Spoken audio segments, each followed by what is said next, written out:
Salut, c'est Yoran. Je suis content de te retrouver aujourd'hui pour la pensée du jour. Aujourd'hui, nous parlons de choses inouïes, jamais vues, jamais entendues.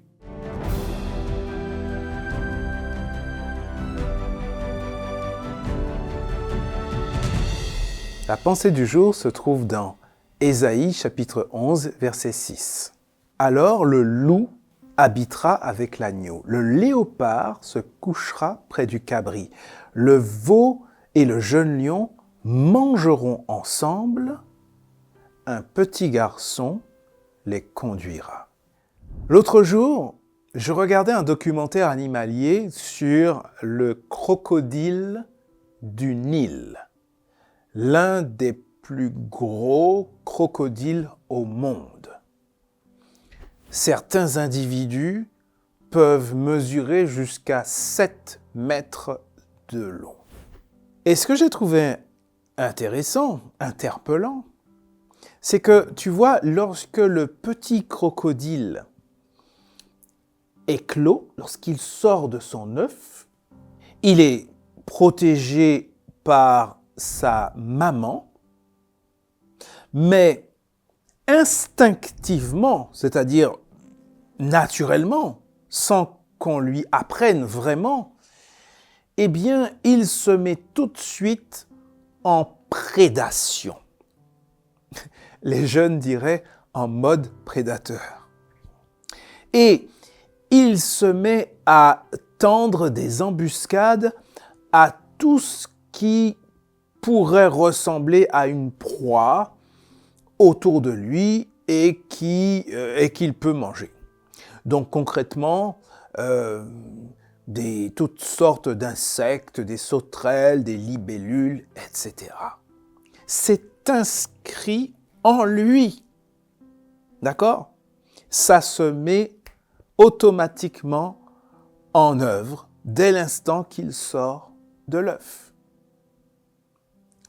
Alors, tu comprends que quand je lis ce texte d'aujourd'hui, je suis ébahi. Comment de telles choses pourraient se produire ? Le loup et l'agneau, le léopard et la chèvre, et en plus conduit par un petit garçon. Ce sont des choses que l'on n'a jamais vues, dont on n'a jamais entendu parler. Ça n'existe pas dans notre monde. Eh oui, ça n'existe pas, parce que tout cela, eh bien, cela se produira sur la nouvelle terre, dans le nouveau monde que Dieu créera. Et ce sera vraiment un monde, ça tu l'as bien compris, qui sera basé sur des principes complètement différents de ceux du monde d'aujourd'hui.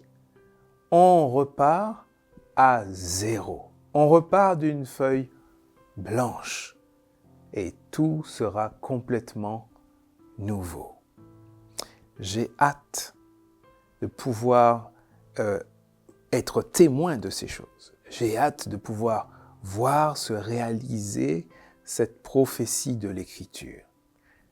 Et toi, est-ce que toi aussi, tu veux être témoin de ces choses ?